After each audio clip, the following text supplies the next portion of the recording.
We're back from the animal emergency vet. Charlie's very happy to see Beauregard. It cost $195 for the consultation, which I did hesitate because I knew I'd have to put it on zip pay, and I also had a feeling that yet again things would go horribly wrong, and they did, because they said that he has anemia, possible internal bleeding, and they'd have to do an ultrasound on his liver to find out how much damage there is, and they'd have to run tests on his kidneys as well, and they said it would cost $2,000, which I don't have. And you know, I contemplated selling my car, but that would take time to sell, and at the end of the day, with all the testing and everything, if his kidneys and liver are fucked, he'd have to be euthanized anyway. Similar situation happened when Socks was dying. It was just too far gone, and yeah, cost a fair bit in testing then, which his other mother paid for, his original owner paid for. So anyway, we were trying to get hold. I sat there at that vet for 3 hours, 3.5 hours nearly, because they said there was a 90-minute wait. Look, frankly, I should have walked out and taken him home then. I would have saved myself the $195. And I don't resent it if it was like they were going to actually do something for him. But, you know, we were sent home without any pain relief, without anything for him, and told that it's just going to cost $2,000 in tests. But, you know, I did ask them to try and get hold of the Animal Welfare League, which I understand help people. They're a charity that helps people on pensions pay for vet care for their animals. But as the gods and fate would have it, the Brisbane office at Daisy Hill was closed all weekend, which is why I went in desperation to the animal emergency, knowing it was going to be expensive and unproductive. Really, I already knew that. I don't even know why I put myself through this shit, honestly. So we went to, they did try to get hold of the Gold Coast Animal Welfare League, which is at Kumbaba, which is near Helensvale, a 47-minute drive. And by then I was working myself into histrionics because, you know, I don't want my dog to die, but at the end of the day, I can't afford to save them. And the Animal Welfare League was a good option because they would have let me pay off the treatment, like some kind of treatment plan.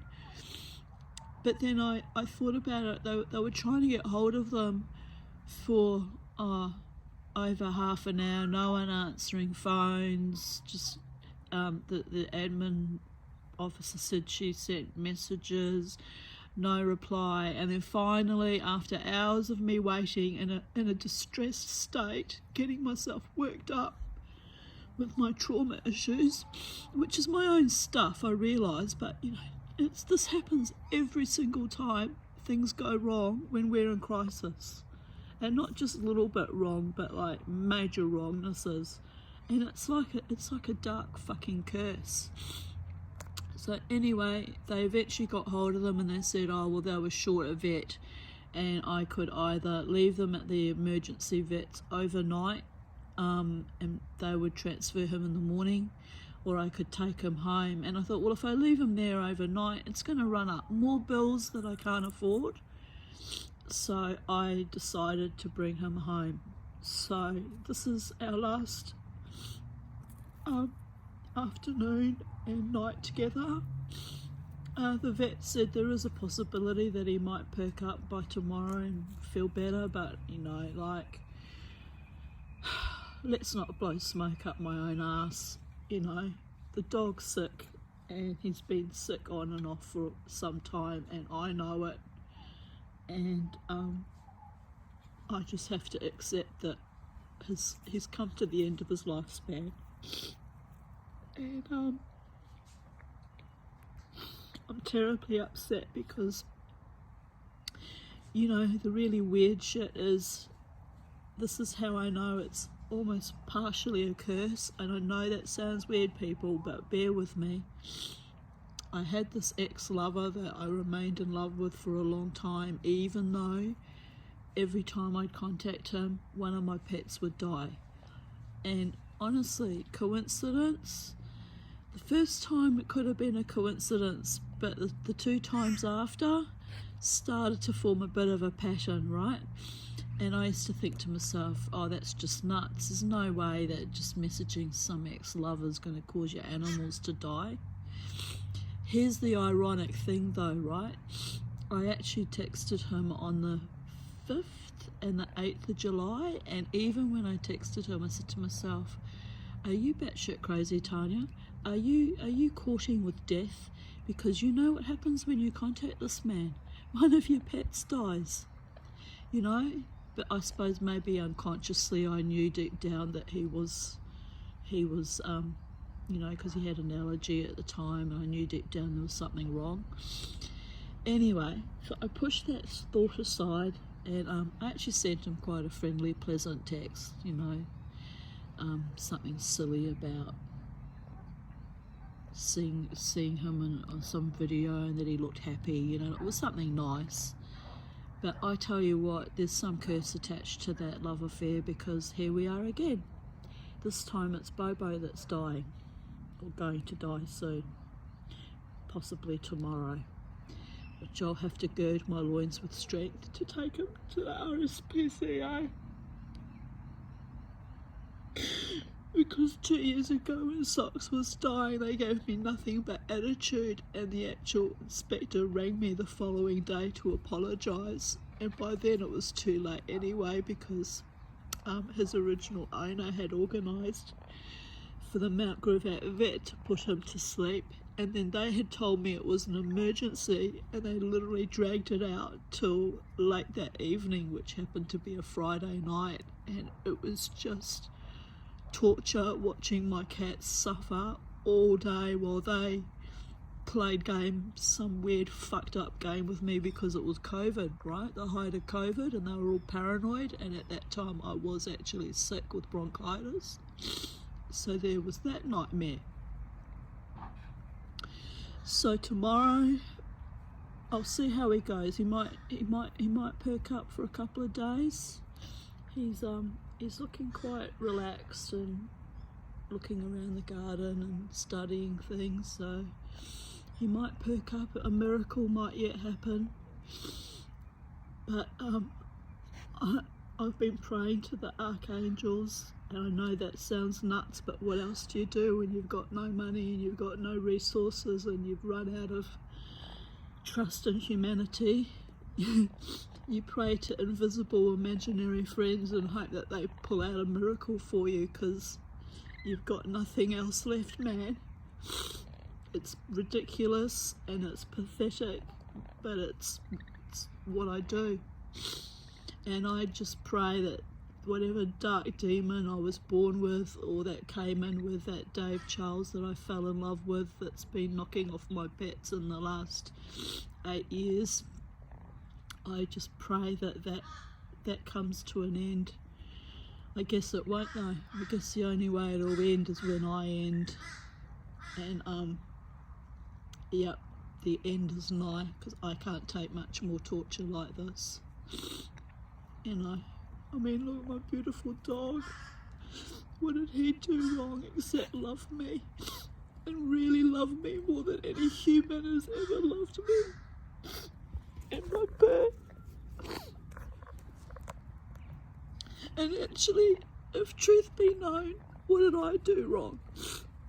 Absolutely nothing, except love monsters and zombies and, you know, my family of origin that were just disgusting, poor excuses of humanity. And, you know, like, what did I do to deserve that?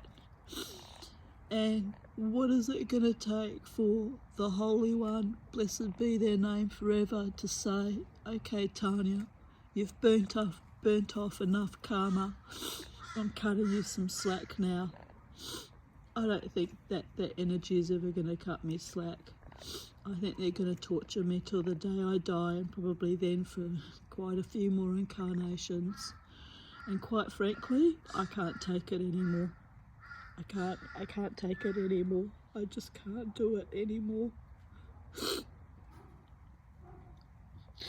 Anyway, here's my little face down here. She's so happy because we were gone all day. And full Beauregard. Bye-bye. Come over to Mama. Come on. Come over here. Come on, puppy.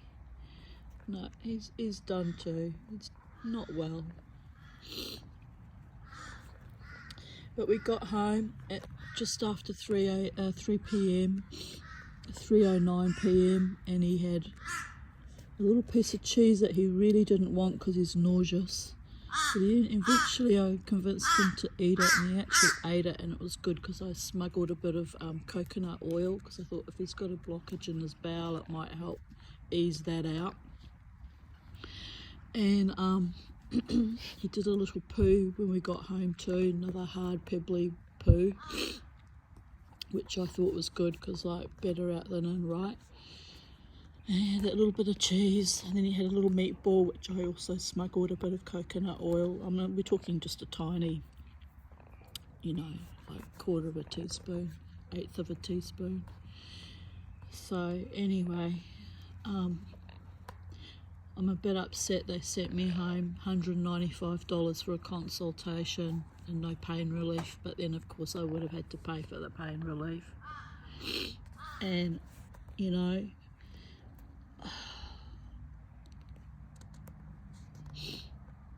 I wish I had the medication in the house where I could just quietly put him to sleep myself, because taking him to the RSPCA even and trusting them with my dog is torture too.